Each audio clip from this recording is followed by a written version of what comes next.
All right, what's up, familia? Welcome inside the hotel room. Hope you guys are doing good. Keep in between the lines. Got your load secure. All right. Keeping up with my word, with my promise, saying that I would cover this at least once a month. Um, Wanting to go ahead and do it today. And I got a special guest. I'll bring them on right now in a little bit, but I want to go ahead and give a shout out to my boy Vince, who did this with me last month, and since then he's shared a couple of articles and stories and stuff like that, man. And this stuff still happens. Obviously, we're talking about child molestation. Um, I've shared my story of being molested as a child. But you know what? Without further ado, man, let's go ahead. Let's go bring on my guy on here. I'm very excited to talk to this man. I heard his testimony. Well, you know what? Enough of me rambling. Let's just go ahead and bring him on. I'm talking about my man, Mr. Brother Eli. How you Amen. doing, Brother Eli? I'm doing good, brother. How you doing? I'm all right. I'm all right. You know what? I got to tell you, I first came across you through Pastor David Rocha. Okay. Um, I saw you on, I believe it was one of his Sunday services where you got up there and uh, you shared your testimony. I believe that's what it was. It was a Right. while back. And then I saw you on his channel where you guys just kind of did a one-on-one. Right. You spoke about it. And if I'm not confusing you for anybody else, I think you did a daily devotional with him as well. Right. Yeah. One night. Yeah. Yeah.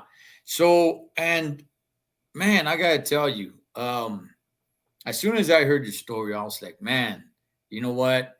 I got to talk with this gentleman. I Mhm. really got to talk with this gentleman. You really have a story to tell. And what's crazy is that these stories, right? These stories very rarely are shared. Nobody wants to talk about it. Nobody wants to talk about, hey, I was sexually molested. I was raped as a kid by another male. Right. Right. These stories are not, they're not out there for people just to go ahead and start talking about it. Um, but as much as you opened up and as much as you said, I was like, you know what? I respect you. You're a very strong individual, and going through the struggles that you went through, I was like, man, there's a very powerful man. So I appreciate you coming on here, Eli. I really, Amen. No, no. I'm glad. Thank you for having me. Thank you for having me. I'm yeah, excited. yeah. So you know what? Just real quick, where were you raised? So I'm from the Antioch area, the Bay Area, outside about 45 minutes outside of San Francisco. So I was born and raised like around the Antioch. It's close to this, San Francisco. Okay, Yeah. okay. And were you raised by your parents? Yeah, Who so were I was raised. I had my mom and dad raised us, and then I had two older brothers, an older sister, and then a sister that's 7 years younger than me. And we grew up in a small town. It was a small town, but I was just all over the place in San Francisco, just doing all kinds of crazy stuff. But yeah, Mhm. so now I'm out here in Modesto. Actually, I moved out here about a year ago, and so I'm still trying to get used to it. Okay, okay. So now, you're being raised in a small town and all. Mhm. How is a small town? Is it like the just average small town life? Is there Well, anything special to that town? there was nothing special about it. Like if you close your eyes on the freeway, you'll probably miss it. A lot of orchards at the time. Mhm. Back in the late '80s, early '90s, '70s, it was a lot of fields. It wasn't a lot. It was not. It's built up now, but back then it was small. A lot of cowboys. When in the schools, a lot of jocks. The two different people. That was basically all you see in school. Either you're a jock or you're a cowboy. And so it Mhm. was small. It was intimate. Everybody kind of knew each other. Okay. Okay. Yeah. You know what? California, for the most part, when people think California, they don't think cowboys and all. But you got some cowboys, Yeah, man. that's And, it. Yeah. yeah, I you live in go the to outskirts in the country a little bit. But I mean, if you drive through it now, it's it's built up. So now it looks like little cities connected. They're all connected to each other. So it looks like a big city. Okay, got you, Yeah. got you. All right. So, you know, I've I've shared my story on what happened to me when Mm-hmm. I was a kid, and you know what's crazy, Eli, is that when I shared my story, Mm-hmm. people started getting at me. Hey, man, it happened to me too. Mm-hmm. Hey, Right. you know what? It happened to me as well. Hey, it happened to me, and it was a little bit eye opening Right. to me, brother Eli. It was eye opening to me. I was like, wow, okay, this does happen, and Right. it was a little amazing on how many people were getting at me talking about that this happened Right. to me, and they would tell me their story on what happened to them, and I'm like, wow, man, you know what? We got to keep this going, and I Right. really want to keep this conversation going because this is like a hidden hush hush Right. problem, Yeah. um, especially knowing that a lot of this happens with family members. Mm-hmm. You Right. know, a lot of them are family members, and it's like, hey, we're not going to bring this honor to the family, so Right. let's just be quiet about it. Like it never happened, Right. and that's a very unhealthy way, you know. Right. So No, just and I understand. You know, when I got saved 18 years ago, and when I got saved and went to church, I was not this church was not my lifestyle. I came from the streets. You know, I came from a lot of different things that we'll talk about. But when I came to the church, you know, I had an opportunity to speak one night, and I didn't know how to filter. I didn't know how to use certain words, so I just came at it the way it was. And I'm telling you, there was about 500 men in that men's conference, and basically I just got up and I said, you know, I was raped, I was sleeping with men, I was drug addicted, demon possessed. I said, and then one day I met Jesus Christ in the middle of a suicide attempt. And it was just short, brief, but it was just raw. And like you can hear a pin drop in that room. And I tell you that you know, even the devil, as I was getting up, walking to the altar to share my, you know, 2 seconds, and he says, you know, tell them everything. Tell them that you were drug addicted. Tell them you were demon possessed. Tell them that you know that you lost your mind. He says, but don't say nothing about the homosexuality. Don't say nothing about the sexual abuse. He says, if you say anything about sleeping with another man, whether it be rape or just, you know, lust, he says, every man in this room will think that you're looking at them perverted. And that was the fear that he tried to put in me. And so when I got up there to the altar and I began to speak to these 500 men, it just came out.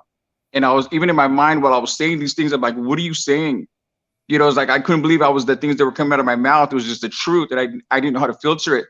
But let me tell you, after that service, there was a line of men walking all the way to the church and around the building, waiting to talk to me. Brother, you just told my story. I've never heard nothing preached like that from the pulpit. You know, I have a title, I have a position in the church, and I don't know. And I've been married for 25 years. I have 5 kids, and I don't know how to tell my wife that I'm attracted to men. You know, men were coming up to me telling me that you know they've been married and they have a position in the church, and they don't know how to confess that they watch homosexual porn. All these different things, and all those addictions stem from something, most likely abuse, but nobody wants to talk about it. Nobody wants to talk about it. So there's a group of men, there's a group of women sitting in the church. They're broken, they're bound, they're in their mind, they're imprisoned in their mind, and they can't get free because they're still holding on to all that pain, all that suffering, that torment that they went through, the trauma as a little boy, a little girl. And when I got saved, it just came out. I mean, I was in prison in my mind for 38 years, 32 years. And when I opened my mouth one day, it was like I felt freedom. I felt freedom. And when I started to share, again, I didn't know how to filter. So I was just coming at it raw, and I was just coming exactly how it happened. And a lot of people weren't ready to hear it. You know, some of those people were my own family. And I had to make a choice, you know, continue to be in prison, or just say, you know, do what God is calling me to do. And I had to make a choice, and I chose to do what God was calling me to do. okay. So first of all, let me shout outs to everybody on here: Stephanie, Alexander, Leonard, Lisa, Brian S, Andrew Martinez. I see you guys. Shout outs to all you guys. Even, oh my goodness, even Pastor David's in here. What? All right. So you know what? Let's get to your story. Let's do this. All right. When did all this come to light for you? When did it start happening for you that you started witnessing either child molestation, Yeah, let's start with that. When and how did that happen for you? So the earliest that I remember, I was around 3 years old, 3, 4 years old, Okay. and I remember being at a beach, and there was families having picnics, and everybody was having a good time swimming. And my dad picks me up, puts me on his shoulders, and he carries me off into a distance, into a bush on the side of the river. And as he carried me off, he put me in this bush, and he began to take off his clothes, and he began to do things to me, and and he made me do things to him that a man should never do to another man. Certainly a father should never do to his own son. And I didn't understand at 3, 4 years old. I didn't understand what sex was. I didn't understand what homosexuality was. But I remember, just this fear gripped me. Something happened to me at 3 years old, 4 years old in that bush. And I remember when he was finished, he put his clothes on, put me back on his shoulders, carried me out to the beach, and he put me down. But something happened to me. I came out of that bush different. I believe a spirit of perversion came into me at that very moment, 3, 4 years old, because at 5 years old, I was sexually attracted to my own father. Like I looked at my dad in a sexual way, I learned at 5 years old to initiate sexual acts with my own father in the bed, in the middle of the night. Because why? I wanted that attention. I wanted that alone time with him. As a little boy, I wanted my father to love me. I wanted him to be proud of me. I wanted to hear the word son. I wanted that embrace. Every child wants their dad to embrace them. And I wanted that from my dad. And the only way that I knew how to get my dad's attention is to touch him in the middle of the night. And that became my relationship with my father. And so that's pretty much when it started. But, and something happened to me. I no longer looked at men the same. I was attracted to men, didn't know what homosexuality was, didn't know what sex was. But every man I looked at, I looked at them like I looked at my dad in that bush. Was this your biological father? This was my real father. Okay. Okay. Wow, and you were about 3 years old. About Wow. 3, 4 years old. Yeah, very young. Yeah, Very young. it's crazy to me that I think some parents like to think that the kids forget. When Mhm. it happened to me, I was like 4 years old, and I remember. Right. Um, I think till this day, I still don't. Um, Nobody in my family has spoken with me about it Mm. till this day. I think they Right. just kind of think like, "Oh, it was a long time ago. He forgot." But no, you don't. You don't forget. You don't So forget. right. So was this an ongoing thing, and how long did it go on? And was there anybody else? With my dad, it was like it was almost, I mean, because I have to try to make sense of the whole thing. It was almost as if, it was a time where, like, before I could really speak, I could really talk, so it's like as soon as I started 5 years old, it stopped. It was over. And at 5 years old, I thought, my relationship with my father was over because now I'm invisible. Now he doesn't talk to me. Now he doesn't look at me. And that's what affected me. And I didn't understand why he didn't love me. And so but as soon as I turned 6, maybe 7 or 8 years old, another man came in, and this man, he began to rape me. He began to use me as a female.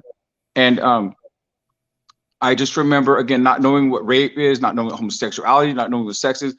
I just kept thinking, I want somebody to love me. I wanted somebody to hold me. And so I allowed this man, even though it caused me to be afraid, fear, came across me. I allowed, when I seen him coming, I wanted it. I welcomed him. Why? Because I wanted that embrace. I wanted to know that somebody loved me. And so I would allow him to do these things to me, to rape me, and and I learned that, at an early age, that what they started doing to me, I started doing to the neighbor kid. Mm, And what happened was, I mean, I didn't rape him, but like how they would tear my clothes off, I started to tear his clothes off. And one day, as I tell people like this, it was babies molesting babies. You yes. do what you're taught. You do what Yes. you're taught. And I just remember, trying to tear this kid's clothes off, making a big joke about it. And we were like, pulling his clothes off. And I just remember him running, screaming. And when he got to the door, he looked at me, and I saw the look of fear in his face. And I thought, what am I doing? At an Mm, early age, 8 years old, 8 years old. And people think, oh, it's hard to believe that, kids will molest kids, but, we don't really know what we're doing. We're doing what's being done to us. And mm, that should be a clue to people. If your kids are touching other kids, that should be a hint that maybe they're being touched by somebody.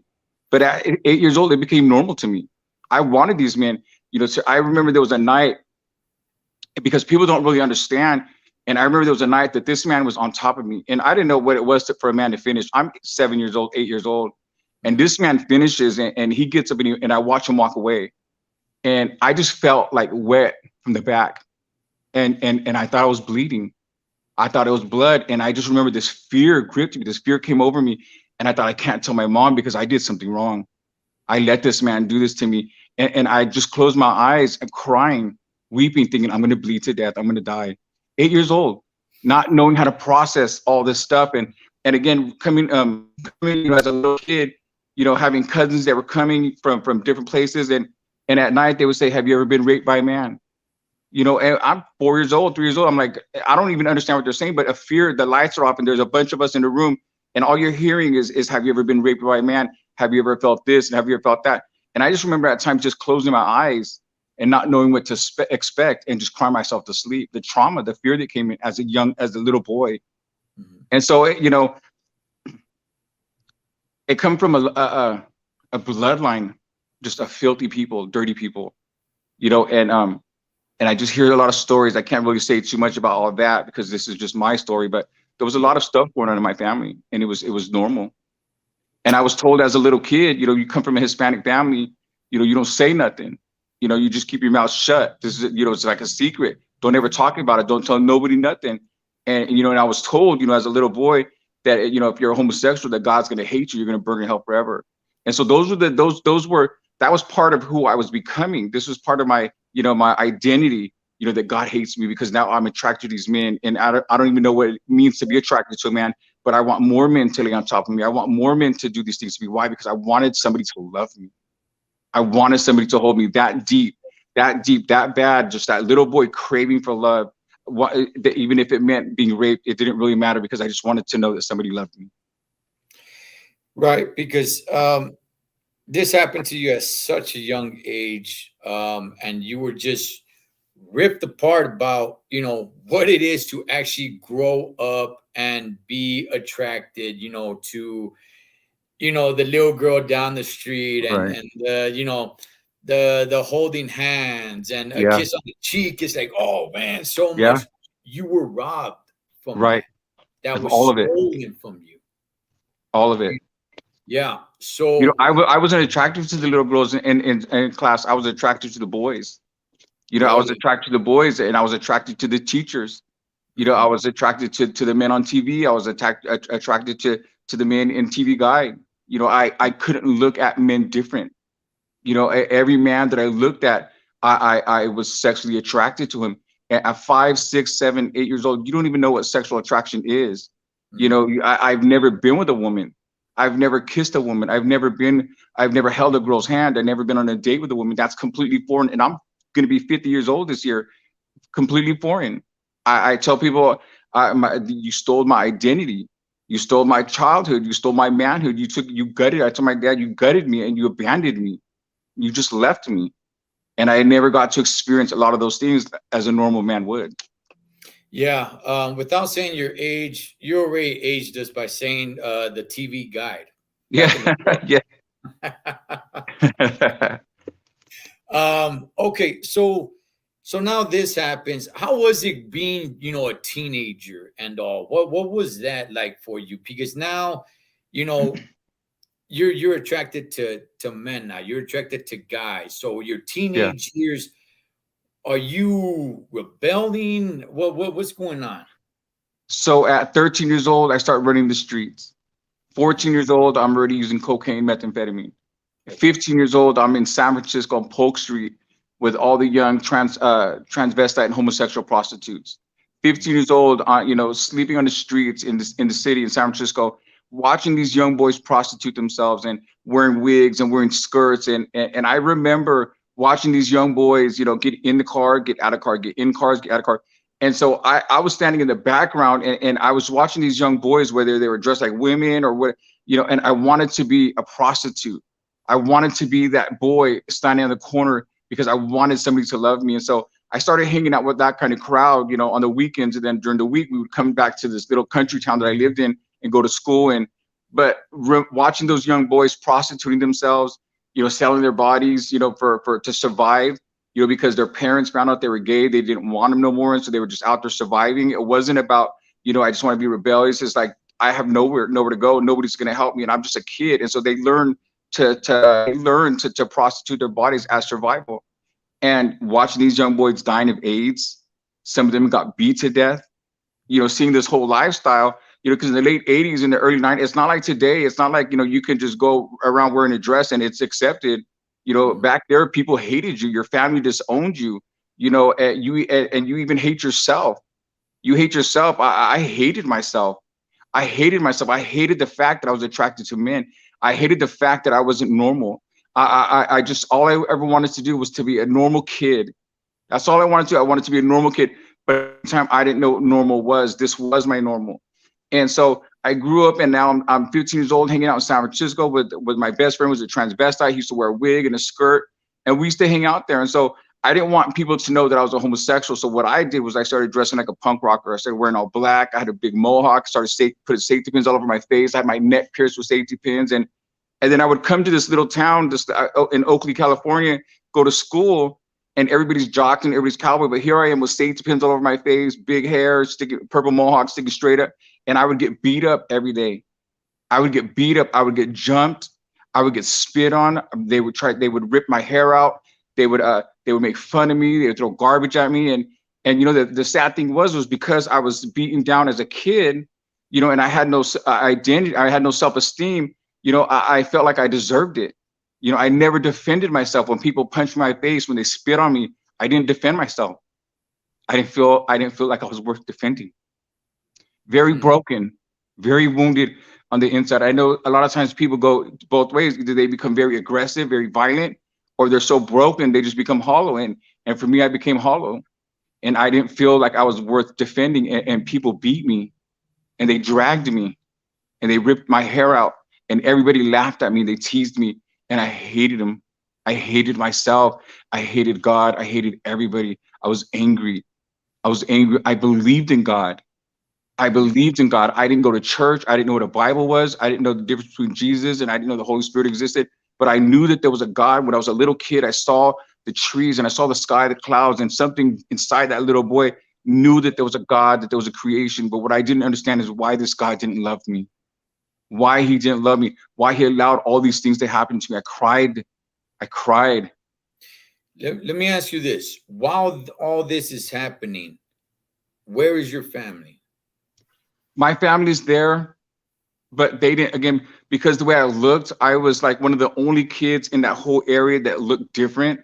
And so my whole family was, in the beginning, my family was ashamed of me because I was the guy with green hair. I was the guy with purple hair. I was the weirdo. And so like my older sisters and brothers, people would say things to them. Is that your brother, that freak, this, that, whatever? And he looks like a, queer and all these different things. And so they would fight with people because people were making fun of me. And then they turned around and were mean to me. And so they were ashamed. They were embarrassed of me. They were always trying to tell me, you need to change the way you look, all these different things. My mom was there. My dad was there. But I didn't know how to process. I didn't know I was like a bomb. There was so much going on. I didn't know where to start. I didn't know what to do. And so it was there was a lot of craziness. They were there, but I was so much on my own little world that I distanced myself from everybody. And so I was just living my own life. I hear so many people say like, oh man, being the black sheep, it sucks, because I'm involved in gangs and I went to, got incarcerated and stuff like that. Yeah, you know what? I get that, but I think that's a little bit more acceptable, Right. than what you're talking about. The guy with the weird colored hair and, tight leather pants and, all the piercings all over themselves. And, I think that would actually be looked at as more like, you know what? We don't want you around here. Right. You're kind of embarrassing to have around.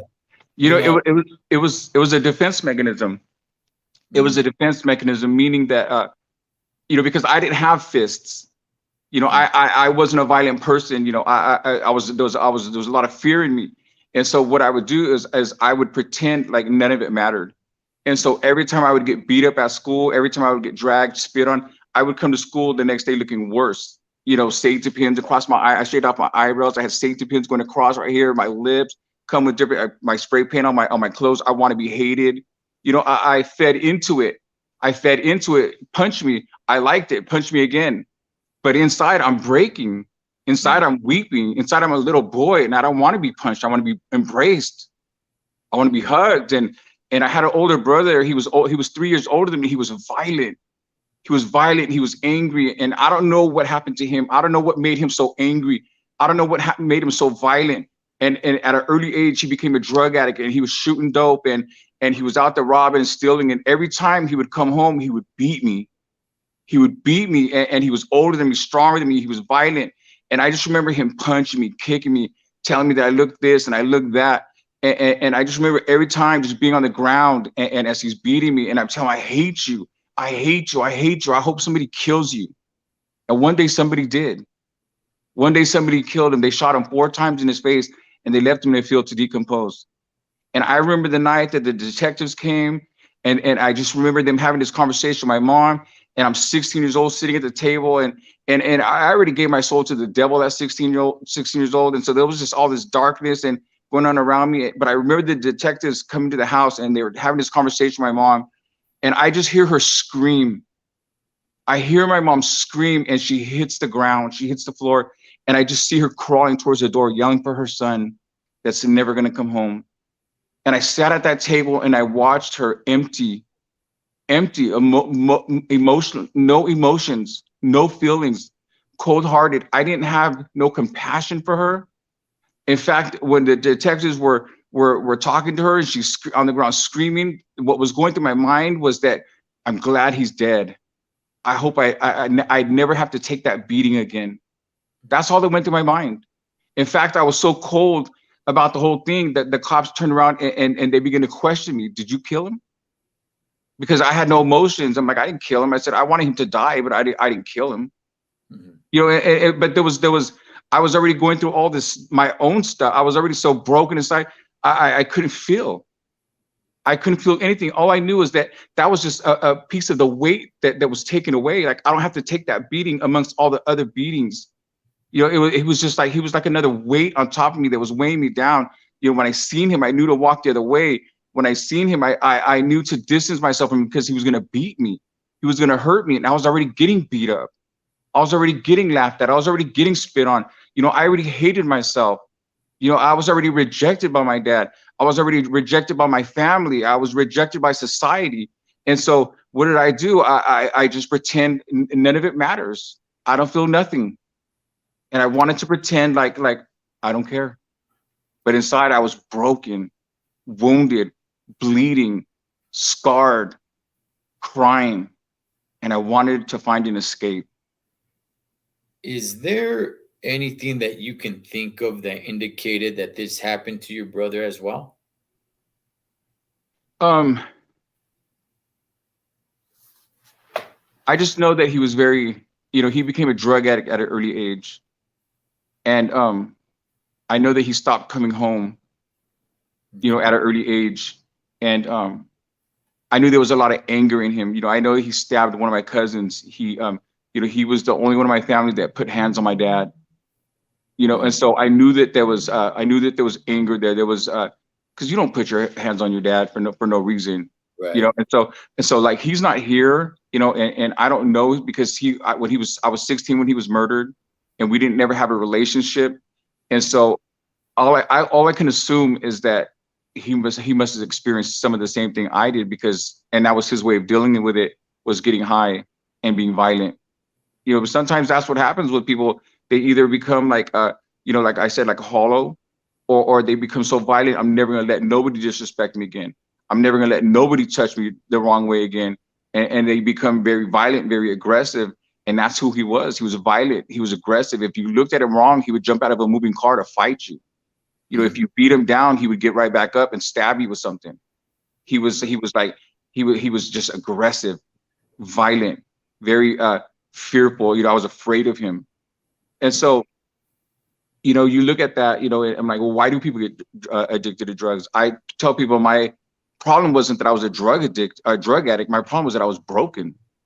I Mm. was broken, and the drug addiction, it was just a way to numb myself. It was self-medication, because when I stick needles in my body and I shoot dope, I don't feel nothing. And even though I was a grown man, growing into a man, 16, 17 years old, even though I was maturing as a human being, there was that little boy that got carried into the bush at 3 years old still lived inside me. And that little boy didn't know how to process. And that little boy didn't know how to grow. And he was stuck there. And the little boy learned to medicate. And the little boy learned how to survive. He never grew. And so even though I was a grown man and I was living out there in the streets, there was a little boy living inside me that didn't know how to process. He was stuck. He was stuck there. That I could definitely I know exactly what you're talking about. I always had that little boy feeling. I've said it before. I always felt scared. Mm, Even though I would put like this tough guy persona out there, and it would get me in some pretty bad jams, right? But right. I always felt scared, Eli. I was Yeah. just scared. I was just like a little. I was just scared, man. I was scared Right. a lot. So, okay, so now you're going through.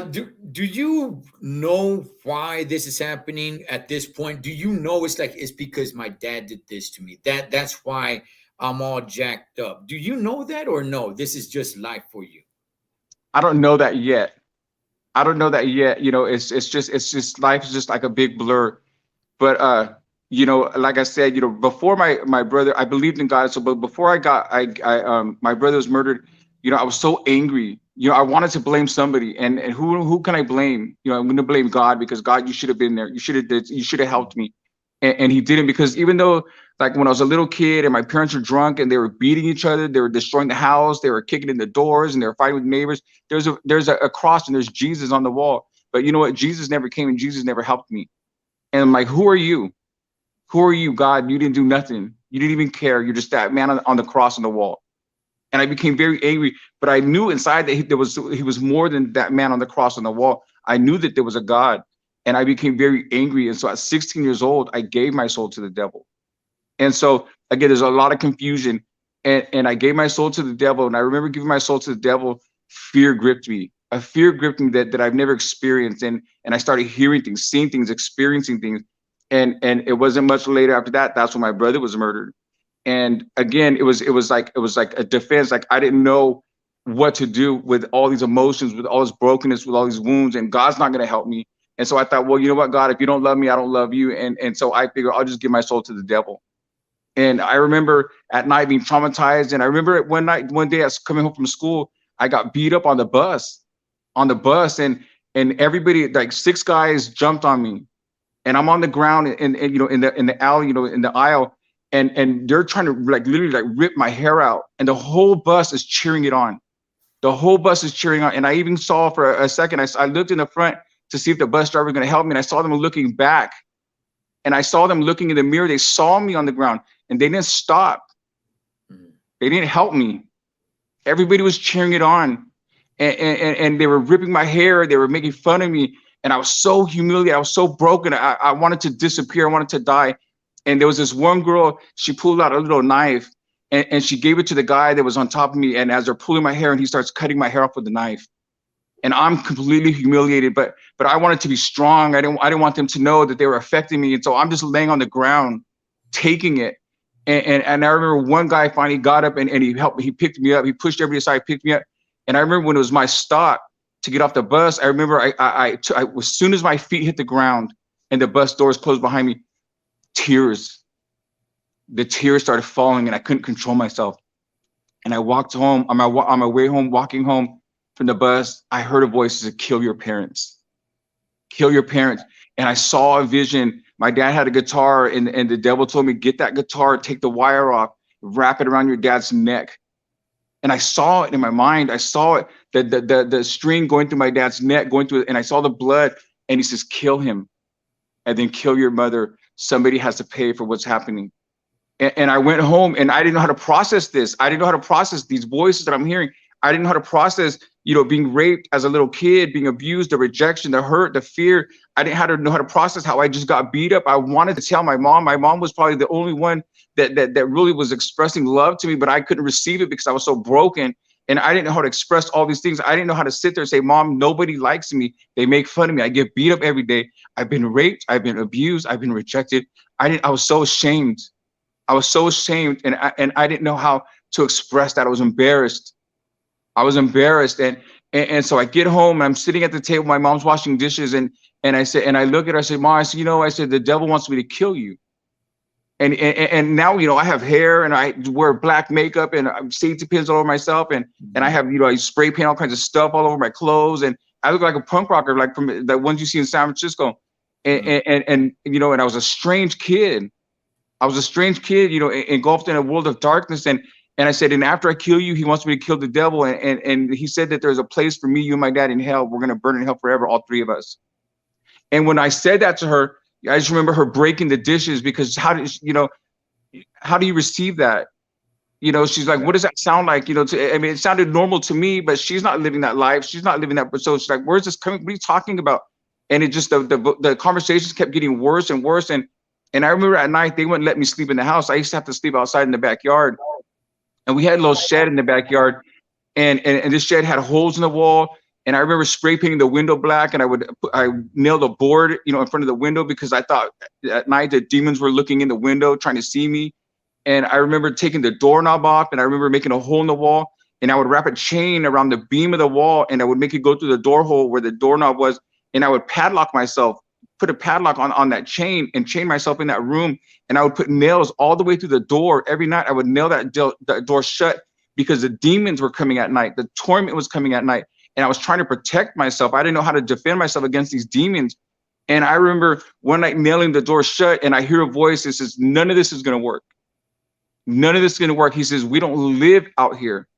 We live inside you. You invited us in and we're not leaving. And I knew I was trapped. I didn't know what to do. And I began to lose my mind. You slept in a shed. Your parents made you sleep in a shed? I had to sleep outside because my mom was afraid. Okay. Because of the things that I was saying. Hey, Eli, through all this, what's your old man doing? What's your dad doing? My dad worked hard. My dad worked hard. He had a job. He paid the rent. He made sure there was food in the house. We always had a place to live. But he was a quiet man. He was quiet, always in his room. We had no conversation. The only time that my dad spoke is when he was drunk. The weekends he would get real drunk. He would get violent, and they were fighting outside. And that's the only time that I would interact with my dad. But he was violent, and he was in the war, and he would treat me like I was in the military, and he would make me do push-ups, and he would make me do all these weird things. He would grab me by my neck when I was a kid, tell me he was the devil, that he was going to kill me. He's sporadic. When he was drunk, he was a crazy man. But when he was sober, he was just quiet, a quiet man. And I look at my dad now and I think, I said he was broken. Mm-hmm. He was broken. And the Lord showed me the reason he did those things to you is because it was done to him. It was done to him. He says that's where he learned. That's where he learned to do these things. And but my dad was there. My dad was there. My family was there. But again, I was so weird. I was so out there. I was out of place for the community we lived in. All the way I looked, the way I acted. And then to top it off, I was trying to hide the homosexuality. Mm-hmm. And so there was just a lot going on. At 18 years old, I tried to commit suicide for the first time. And the reason why I tried to commit suicide is because there was a kid. He was younger than me, and this kid followed me everywhere.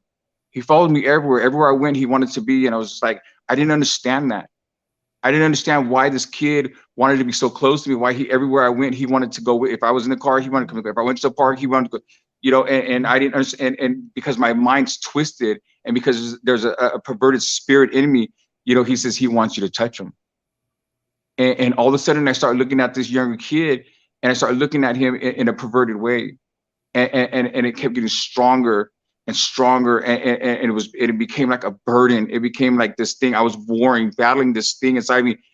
This spirit wanted me to touch him, and Hmm. it got so bad that I one day I thought to myself, either touch him or kill yourself. Those are your only options here.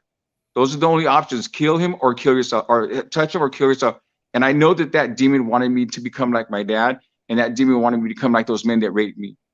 And I just thought myself, I said to myself, something inside me thought, I don't want him to have to go through what I went through.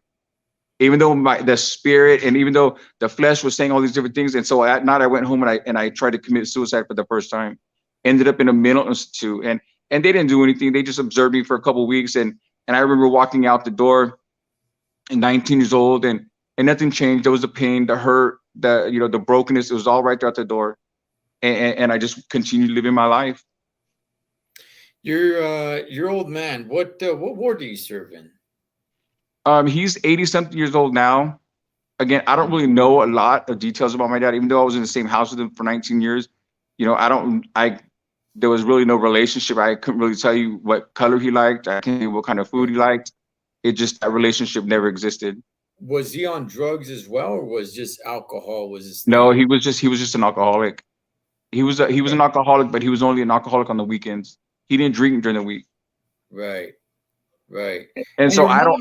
mom and your mother never suspected anything, any foul play between your dad and yourself, or even with your brother or anything? My mom, she tells a story about when it broke her heart.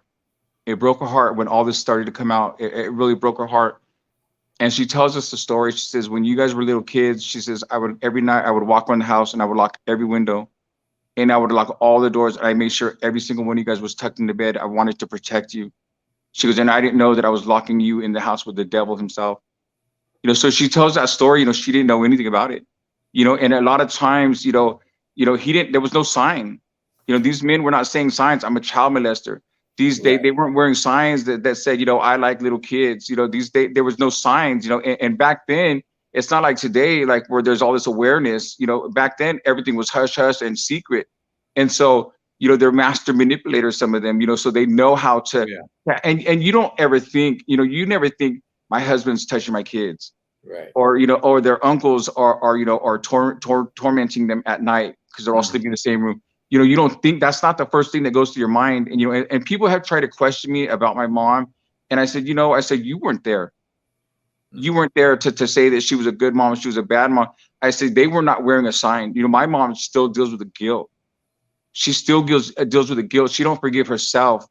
She don't forgive herself because she says, I married a man that hurt my kids, and you were out there on the streets all these years, and my son's dead. And she can't forgive herself. She Right. feels guilty. She goes, why didn't I see it? How did I not see it? She goes, you were I did everything I could to protect you. And I said, you could be the greatest parent. You could be the best parent. And those spirits, those people, there's no sign, there's no warning. Some of them are PE teachers. When I was in San Francisco hanging out on Polk Street, hanging out with the transvestite prostitutes, my PE teacher was there picking up little boys. Oh wow. I saw my PE teacher, and we're trying to hide behind the cars because I don't want him to see us. And I see him out there, on occasions picking up little boys walking down the street, and I'm like, that's my PE teacher. Huh. Who would have knew? And I thought, well, no wonder he's a PE teacher, because he's in all those young boys. Yeah. You know Yeah. what I mean? Oh man, I mean I've said it numerous of times. It's not, you don't see like this weird guy that's not in control of himself. No, all these people, have families. Right, They're just regular, your average day Juans and Joes, man. They're just right, regular people. They have a good job. If you talk to their neighbors, they're like, "Oh yeah, that's a great guy." We barbecue on the weekends, and yeah, there's yeah. yeah, man. There's And you really, never know. yeah, exactly. So why I go ahead, why go ahead. why the believe in God? Was your family into was your family religious? Did you guys go to church as a kid? Why did you always believe in God? We didn't go to church. We were baptized as Catholic, but we didn't. That was it. It was like we didn't go to church. Like I didn't know.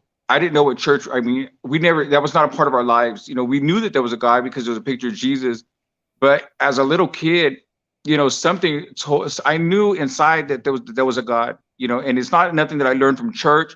It's not nothing. I mean, I didn't know what Christianity was growing up. I didn't know what, I didn't know nothing about it, you know. But I knew inside that there was a God, and and so church was not a part of our family. We talked about we were Catholic, but we didn't even go to church. We didn't even know nothing about that. And so, something inside too, I knew that there was a God, but I had the wrong concept of who God was. I thought God was evil.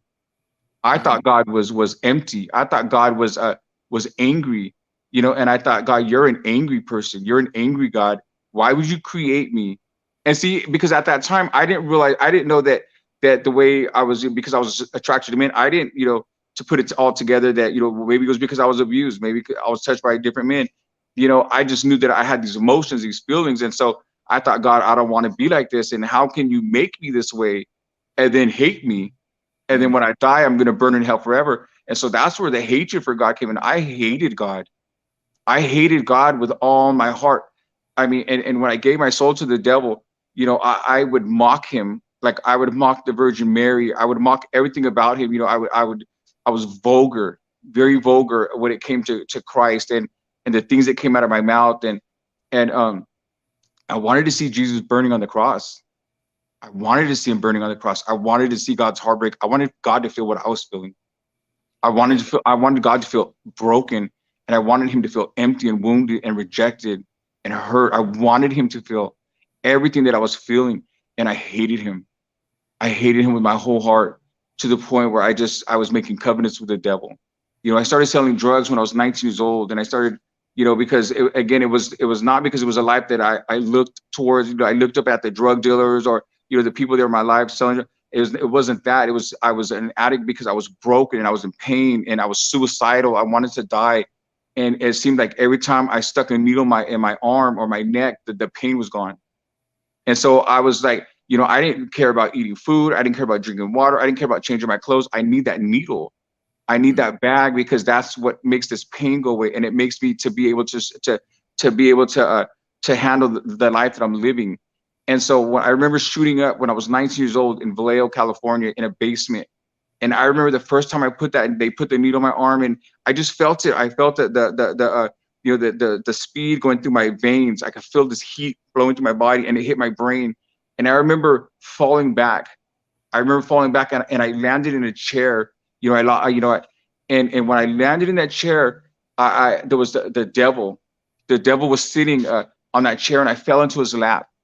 And this is what was going on in my mind. I'm in this basement, this dark basement, and I fall into this chair, and I fall into the devil's lap. And when I sit on him, he wraps his arms around me, and I look like this, and he's looking his face right at me, and I was just, the pain was gone, the hurt was gone.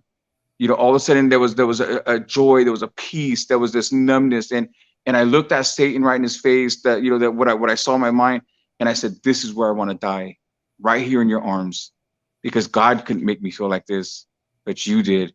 And I fell into love. I fell in love with being numb, and I began to follow the devil, and my hatred for God grew and grew and grew. And again, as I was selling drugs, I began to lose my mind. I got to a point where I was selling drugs with other people who were involved in organized crimes. They were making millions of dollars selling drugs, and I was a part of this little plan that was going on. And at one point in my life, I money was not it was not more gold, more diamonds, cars, women to prostitute, men. If I was attracted to a man, I could give him everything he could never give himself, but at a price. I became a manipulator. I was living that life, but there was a secret. There was a secret inside me. I couldn't let these guys. These guys were killers. These guys were selling drugs and all these organized crime, and they were killers. And I was afraid that they were going to find out my secret, that I was a homosexual. And so I had to hide this thing. And I remember just losing my mind, living this whole life. I lost my mind, paranoid, thinking that they're going to find out, they're going to kill me. And I thought I started to think bugs were eating me from the inside. I could feel my body moving. I could feel my veins moving. And I started to, I lost my mind, started hearing voices, started talking to people that weren't there. And when these drug dealers, they saw my condition, usually they just kill you. This one's no good. He lost his mind. He's a dope fiend. All they got to do is wave a bag in front of him. He's going to start saying this, going to start. And that's usually what happens. But what happened for me is they just all disappeared. They all just overnight, they were just all gone. Everybody was gone. And now the money's gone.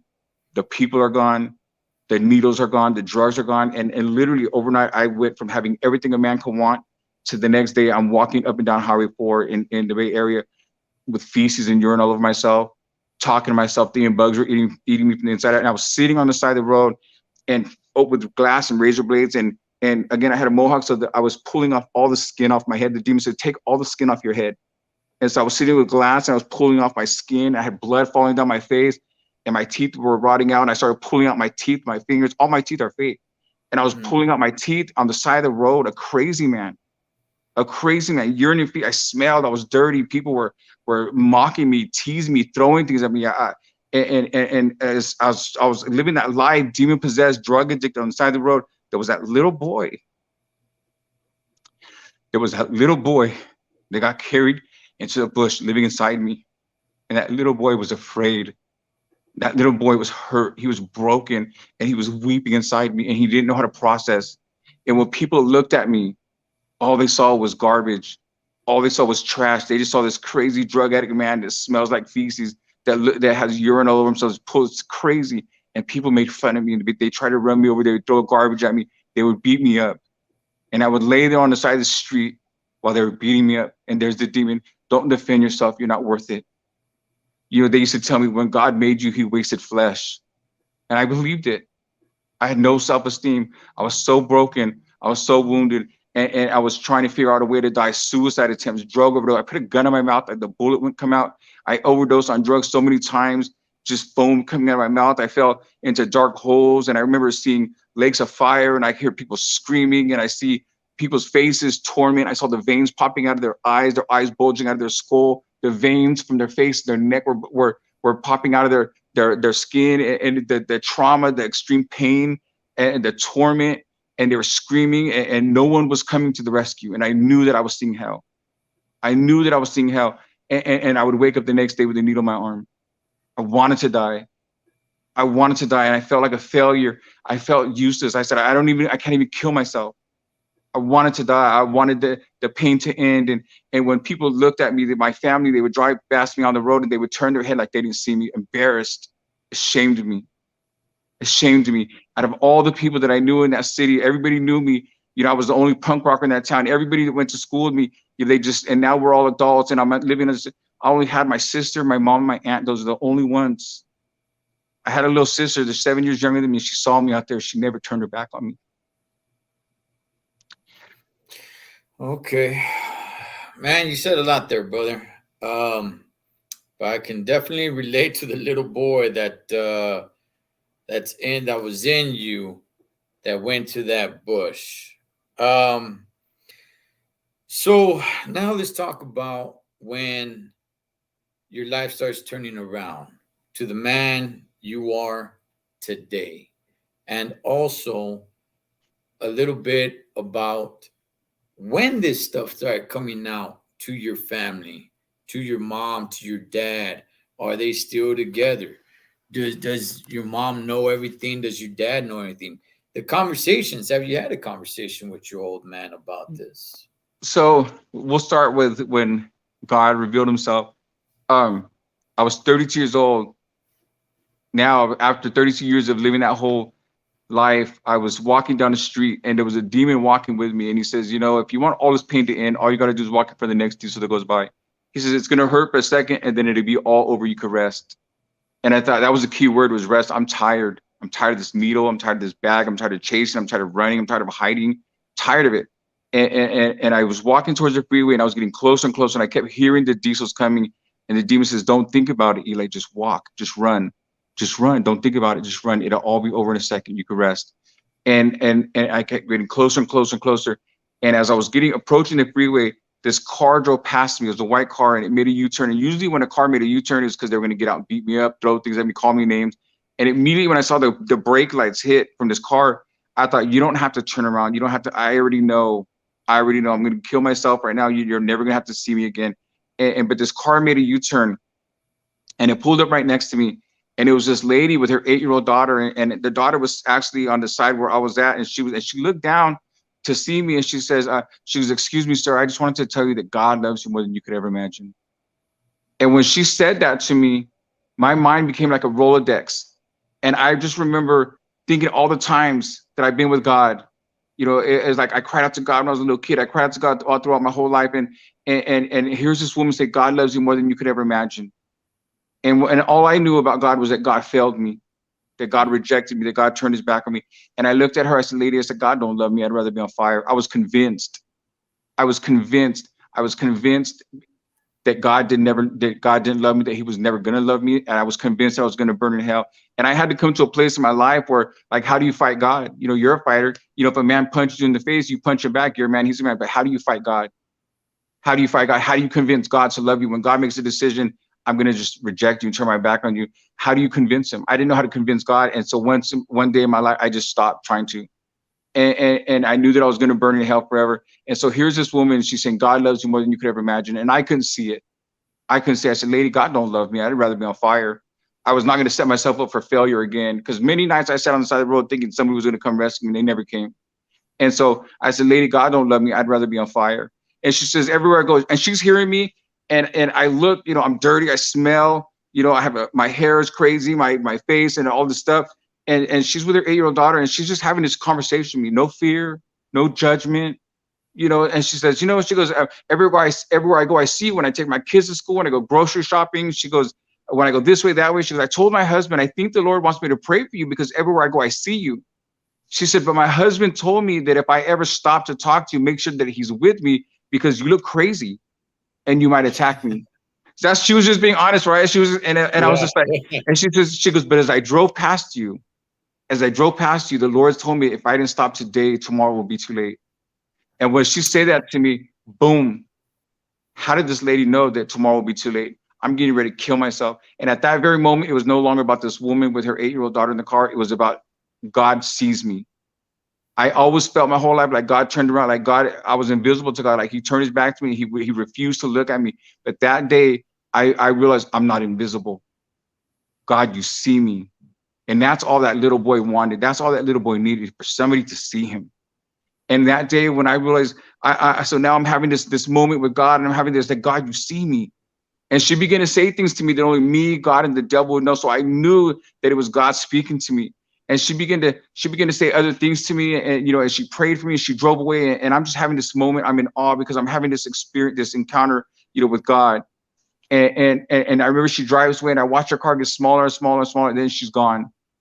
And then I turned to start walking, and there was that demon, but you're still homeless. You still smell, you're dirty. You look like an animal, kill yourself. And that fast, the seed was stolen. And for the next year, I continued living on the streets, selling drugs, sleeping with men, living in a bush, worshiping the devil, sleeping with demons, that whole life. And March 27, 2005, I was walking, and I got to an intersection in Oakley, California. And I heard him say, turn away. Turn away. And when he said turn away, I knew what he was saying. Everything that you are and everything that you're doing, walk away from yourself. And he showed me 4 pictures. He showed me a picture I was in my right mind. He showed me a picture I was reunited with my family. He showed me a picture I was wearing all white. And then he said, and the 4th picture he showed me, I just saw my body thrown on the ground. I saw my body on the ground, laying on my face, and I saw his feet. That's all I saw was his feet. But I knew they were his feet. And after he showed me the 4 pictures, he said, turn away. And when he says turn away the second time, I broke. It was normal for me to run 2, 3 o'clock in the morning, 4 o'clock, and screaming like a wild man, and just screaming and crying. And this day, it was a different scream. It was a different cry that was coming out of me. It was a weeping. I couldn't control myself. And I started running up and down the street, up and down the highway, screaming, yelling, weeping. And I thought that woman that prayed for me, because throughout that year, she would come look for me. She was intentional. I was in a bush, with a needle in my neck, trying to seduce a man. And she would back up, Eli, is that you? And I'm like, how's this woman see me? I'm in a bush. She was relentless. No matter what I was doing, she was searching for me, looking for me, telling me about God. And so she ended up taking me to her house, and I met her husband. They would feed me, pray for me. So I knew where she lived. And I ran to her house because at that point, 32 years old, that was the only person in my life that ever knew God. Everybody else was drug addicts. They were just criminals, all these different things. And so I remember running to her house because I don't know what's happening to me. I'm banging on her door, and she comes to the door, and she looks at me and she said, "It's time." And I'm thinking, time for what? I don't know what's happening to me. And she makes me a sandwich, and we get in the car and we start driving. We drove about 45 minutes to a Spanish church, and I don't even speak Spanish. And we drove, and to her church, and it was a Sunday. March 27th was Sunday. It was not just Sunday; it was a Resurrection Day, 2005. And so we're on our way to church, and I remember even the demon was in the car with us on the way to church. And he's like, "You're running out of time. It's your last chance. Any minute you're gonna stand before God. And when you stand before God, He's gonna see all the filth, all the perversion, every dirty thing you did in darkness. You're gonna be naked before God. He's gonna see everything." And this blanket of shame fell on top of me. This blanket of shame fell on top of me because I was a dirty man. I was a filthy man. I was a perverted man. I was an ugly man. And God's going to see all of it. And this blanket of shame fell on top of me. I said, I don't want nobody. And I thought, I don't want nobody to see this, not even God. And the demon said, "Open the door, jump out and kill yourself.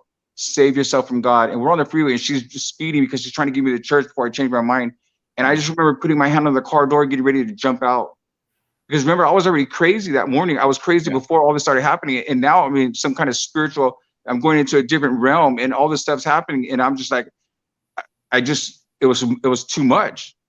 And so I remember just putting my hand on the door to get ready to jump out of the car, and I black out. The next thing I remember, we're sitting in the church parking lot. They open my door, and we walk in, and I'm weeping. I can't control myself.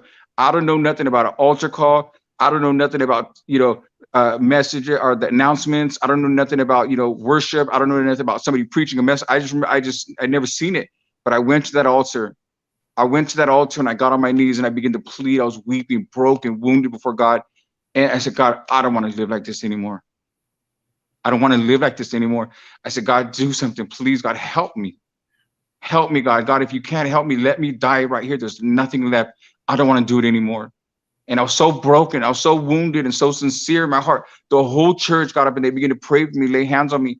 And the Lord showed me later, as I was at that altar, He showed me later in a vision in my mind that as I was at that altar, that this light appeared, that light being Jesus. And He began to wrap Himself around me at that altar. And the first thing that went through my mind when I saw that vision was, He's not ashamed of me. I always thought God was ashamed of me. And the second thing that went through my mind as He gripped me, held me, pulled me in, all my filth, the perversion, every dirty thing about me. He was so white, He was so pure, He was so holy, and He was embracing me, and He was holding me, and He was intentionally pulling me in, and all my filth was transferring off of me and onto Him. And I said, He's not even concerned how dirty He's getting touching me.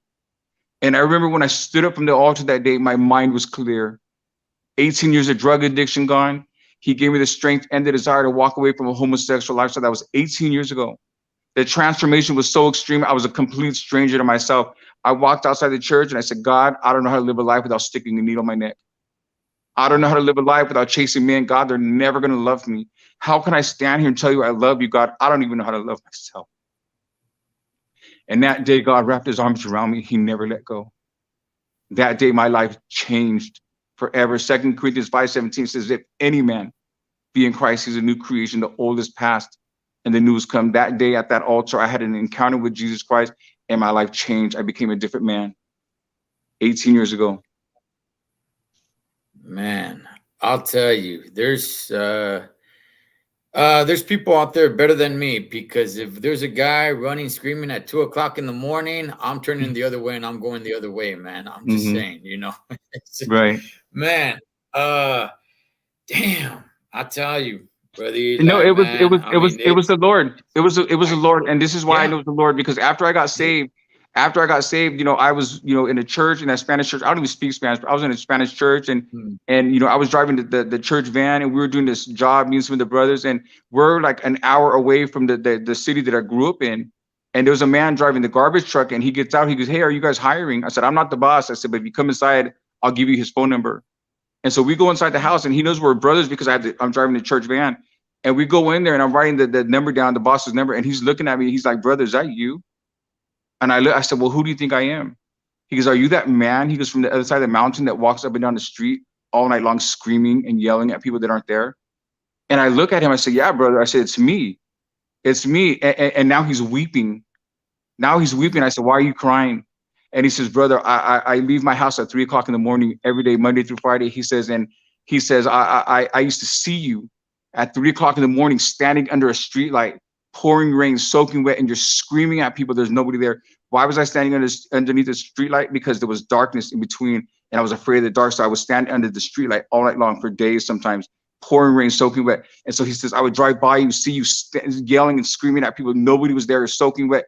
I would go to work 8 hours, come home. You're in that under that same street light, still screaming, still yelling. Nobody's still there. He goes, I would go home. He goes, the next day you're still there, screaming and yelling. Nobody's there. Go to work, the same thing. He says, and every day I drove past you, he says, the Lord spoke to me, says, pull over, get out of your car, wrap your arms around that man and tell him how much I love him. He says, and I couldn't do it. He says, I couldn't do it. He says, and he goes, I was afraid of you. He goes, I was just fear. He goes, when I looked at you, when I saw you, he goes, I drove past. He goes, and one day, he goes, it overwhelmed me. He said, I had to say something to you. He goes, I pulled over. He goes, I followed you for 2 blocks. He says, and finally I worked up enough strength. He said, I said, hey, he says, and when you turned around in slow motion, you looked at me. He goes, and I saw the devil looking at me through your eyes. He goes, and I was afraid. He goes, and I ran back to my car and I drove home. I went to my room. He goes, and I started to cry. He goes, and I told God, I'm sorry, God, I couldn't do it. And this man's telling me this, and he's weeping. He's weeping. And I embraced him. I said, brother, I said, you don't have to cry no more. You don't have to cry no more. I said, because what you weren't willing to do, somebody else did. And because that woman stopped to it wasn't that woman, but that woman stopped to tell me about a man that could save my life, and his name was Jesus Christ. And that encounter, that one encounter. And so, you know, I tell people all the time, you know, God wants to use us to love the lost, to love the broken. And what that, and I'm sure there was other people, 18 years, how many pastors drove past me? And this is not to beat up the church, but how many people that believed in God drove past me? Nobody stopped. 18 years later, a woman stopped to tell me about a man named Jesus, a king named Jesus that can change my life. And that's exactly what he did. He changed me. He changed me. He gave me reason, and he gave me purpose. He gave me a reason to live, and he gave me a reason to die. He pulled me out of darkness, brought me into life for purpose and for reason. But the main reason is to be a witness to his glory, a witness to his glory. And he calls me a co-laborer. He calls me an ambassador of the kingdom of heaven. And so that's why you see me on the streets. That's why you see me out there behind the dumpsters, in the parks, in the alleys, in the trenches. You know, you don't necessarily see me in the pulpit. You know, a lot of times the church doesn't, you know, they don't call me. They don't want to hear this story. And so that's why I'm out there, you know, and the Lord gave me a pulpit, and the pulpit's the streets. And I go everywhere from the Philippines, Romania. I go to Mexico. I go to Juarez. I go to Michoacan. I go to all over the world. And I go from New York to California. And I drive city to city, intersection to intersection, state to state. And I just want to preach the gospel. I want to tell everybody how I met a king named Jesus, and he changed my life. So basically what you're saying is that you're still crazy, but you're crazy for God. Crazy for Jesus. I'm crazy for Jesus. Hey, thank you to Pastor David and Sharon, man, for the $10. I'll probably get those $10 and see if I could it's $20 and see if I can donate it to something with child molestation.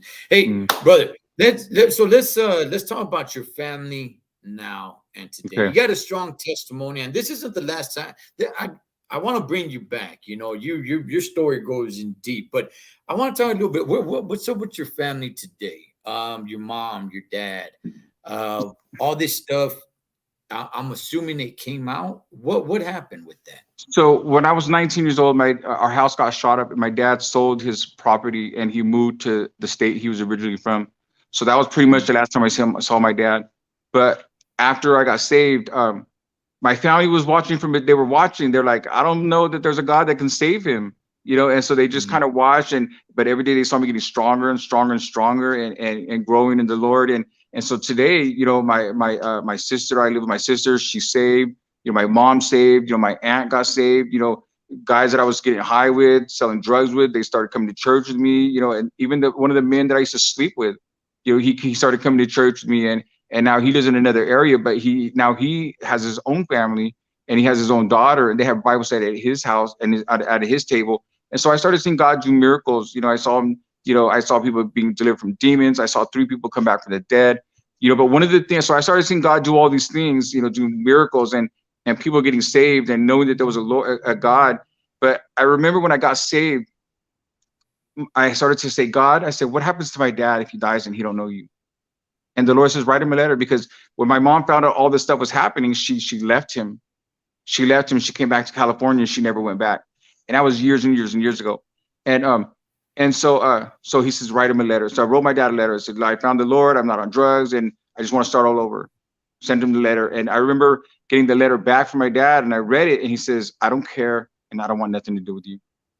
And I remember reading that letter, and if you can imagine, like, I lost my breath, like I started to choke, and I couldn't breathe for a second. The impact, of his words, I don't care, and I don't want nothing to do with you. This man has no idea of the life that I had to live, the suicide attempts, all those things, because of the things that happened to me when I was a little kid. And I'm willing to say, you know what? I just want to forget about it and start all over. And you still don't want me. And I sat at that table looking at that letter, and I said, God, I don't have the ability to make this man love me. I tried my whole life. I said, but he can't stop me from loving him. And that day I made a decision. I'm going to love him anyways. I'm going to love him anyways. Why? Because now that I met Jesus, it's like I'm experiencing this new love. I was imprisoned. I was bound by all this hurt and all the stuff that all these people did to me. But when I met Jesus, that new love, all of a sudden, all of that put together just didn't matter no more, because I'm so focused on this new love, just following Jesus. And so I wrote my dad this letter, sends it back, and I started praying for my dad. And the Lord showed me, when I wrote my dad that letter, he showed me that I was standing next to him, and there was a little tiny cross behind us. And that was the Lord showing me that he was going to save my dad. And so I stopped saying, Lord, save my dad. I just started, from that day forward, I started saying, Lord, thank you for saving my dad. Thank you, Lord, that you're going to save him. So 7 years later, God orchestrated all these things, and I was able to reconcile with my father, and he actually gave his life to the Lord. He gave his life to the Lord, and he lives in another state, so I can't see him all the time, but he did give his life to the Lord, and he received Jesus Christ as his Lord and Savior. And so the Lord just was started to restore my whole family. And this is the thing, the Lord Oh, told me, when the Lord reconciled me back to my dad, I got on a bus, drove 27 hours on a bus to go see my dad for the first time after all these years. The Lord says, when you get there, he says, you're not going to get an apology. You're not going to get a reason. You're not going to get an excuse. He says, that's not why I'm reconciling you with him. I'm reconciling you with him so that you could show him the love of Christ. And that's all I did. When I got there, I just embraced him, and I loved him. Never said nothing about it. Brother Eli, I just feel like you could just put the mic and drop it and just walk off, man. Hey, so let's talk about your book just real Yeah. quick, man. What's up with your book? Where can people find it? Um, hear your story on the book. What's your book about? So this is the book right here. It's called And Then I Heard His Voice by Eli Contreras. And you see, it's an angel rescuing a man from a pool of demons. And that's what Jesus did. That's exactly what he did. He rescued me from a pool of demons, a pool of darkness. And you can find it on Amazon. It's called And Then I Heard His Voice by Eli Contreras. And it's just a testimony. It's a testimony. And it's the beginning. When I first got saved, I wrote this book. So there's like 17 years of what God has been doing. So I'm gonna, one day I'm gonna sit down and rewrite the book and add all the things that God has been doing the last 17 years. But this is basically my whole testimony leading up to salvation and learning how to love Christ. All So you right, could get and it they can on find it on Amazon. It's on Amazon. Amazon. Eli Contreras. Also, if there's a 700 clips called Saving Eli. You can watch the video, the testimony on the 700 Club called Saving Eli. That was done about maybe 8 years ago. But I just know in my heart that this is going to be a movie. I've already talked to a couple movie producers, and they contacted me. They say, hey, we want to work with you. We want to do a movie. But their idea of this movie was they just wanted to make this crazy movie about this crazy life, and Jesus was kind of like in the background. And I said, you know what? I said, I'm not concerned about fame, fortune, money. I don't need none of those things. I said, if this movie is not about, about saving souls and glorifying God, I don't want nothing to do with it. And so they went their way. I Yeah. went my way. There was a couple more people, but I'm just not interested. What I want to do is glorify God. So one day it's going to be a movie, and it's going to be a good movie. It's going to be a movie about redemption. It's going to be a movie about a God that went all the way to rescue the lost and the broken. Amen to that. Yeah, you start inserting God in there, then people are like, nah, they're Yeah, not interested anymore. They just want the yeah. crazy story, man. They just want the crazy story. So, well, hey, if you could send me any link or anything, and I could probably set it up somewhere on this page, I'd highly appreciate that. But Okay. you know what? This is not the last time I want to have you on here. Definitely want to talk to you a lot more. But we're Amen. running up against the time. Uh, Anything, Brother Eli, anything else that you want to say before we wrap it up? I just want to say to everybody that's out there, struggling with, broken, wounded, just they were raped, they were abused, rejected. The Bible says, if you're tired and if you're weary, He says, "Come to me, and I will give you rest." The Lord showed me. He says, Eli, you were running so fast, and you were running so hard, looking for love. And He says, if you would have just stopped and turned around, you would have saw love Himself chasing after you. And so, I just want to say, whoever's out there, you're running, you're hiding, behind an addiction. You're sleeping with this one. I used to think that if I shoot up enough drugs, I can numb the pain. I used to think that if I slept with enough men, I could find love. There's a lot of people out there sleeping with people, thinking that they're going to find somebody to love them. There's a lot of people out there shooting drugs to numb the pain, with a gun against their head, wanting it all to end. They tried everything, but they haven't tried Jesus. And I would not be on here saying Jesus if I didn't have that personal and that real encounter with Jesus Himself, and He saved me, changed. So wherever you're at, whatever you're doing, running in and out of prison, you're imprisoned in your mind. You're living that cycle. You're tired and you're weary, and you have no more hope. There's one more hope left, and His name is Jesus Christ. The Bible says, "Cry out to Jesus while He could be found." Cry out to Jesus while He can. And I have to say this: cry out to Jesus while He can be found, because one day He won't be found. One day He won't be found. And the Bible talks about hell, and it talks about there's a place of weeping and gnashing of teeth, place where the smoke of their torment goes up forever and ever and ever, place where you want to die, but you can't. All hope is removed. No one's coming to your rescue. And you say, well, how can you be talking about a loving God that will send people to hell? And the truth is He don't send people to hell. We make that choice by rejecting Him. Jesus said, "I'm the way, the truth, and the life. Nobody comes to the Father except through me." Except through me. And I want to say this to people, because there's somebody out there that was raping children. There's somebody out there killing people. There's somebody out there, and you say, and you think God can never love me. God can never love me. I tell you, if you get on your face and you cry out to Jesus and you're remorseful in your heart, God will forgive you. God will forgive you. We sometimes we want to hold on to it. And I want to end with this. I gave my testimony at this church, and after we were done, this man, he was about 80 years old. He came up to me. He said, "Eli, I want to talk to you." And we're sitting face to face with each other, and he says, "We have the same testimony." And I said, "Oh, you were raped?" And he says, "No." He goes, I raped a kid." He says, "I raped a little boy." He says, and he goes, "And I hurt this little boy." And this man's weeping. This man's weeping. I don't know how long he's held this pain and he's carried this weight. And he says, "Eli, I hurt this little boy. I raped this little boy." He says, "Will God ever forgive me?" He's weeping. He's crying. I'm weeping. I'm crying. All I could do is embrace him. All I could do is embrace him. I said, if you repent and if you're sincere in your heart, because God will know, I said, He will forgive you. I said, call out to Jesus, because that's the God that we serve. Maybe you're not a child molester. Maybe you're a murderer. Maybe you're whatever it is. We want to say, well, this crime is worse than this one, but sin is sin. Sin is sin. But today is the day of salvation. So wherever you're at, you think I've killed too many people, I've done too many bad things. God already knows. Cry out to Jesus while He can be found. Wow, man. Whoo! Who says we're victims, man? We're hiring I'm not a brighter than victim. ever. Hey, I don't walk in confusion anymore. I know exactly who I am. I have an identity. That identity is in Christ. That's who I am. I know exactly. I'm a lot of things, but today I'm a man of God. I'm not just a man of God. I'm a co-laborer. I'm an ambassador for the kingdom of heaven. I know exactly who I am. No more confusion here.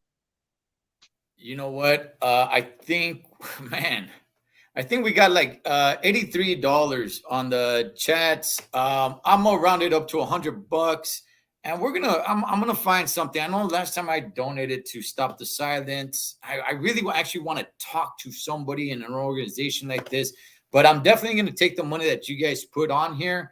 I'm gonna round it up to $100, and I will be donating it to for a better cause.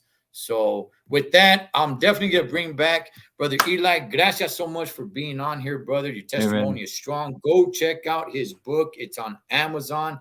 Hopefully, if you could shoot me a link, I could set it up somewhere in the comment section, pin it on the comment section, the description, whatever it may be. So with that, familia, gracias so much for coming on here and listening to this powerful story, man. By this powerful man, I'm telling you, by the grace of God. Thank you so much. So as always, familia, live your life like you're on the road. Be aware of your surroundings and always keep a safe distance. Blood makes you did it, but loyalty makes you family. Until next time, this is Ed the Total Trucker for Brother Eli. Over and out.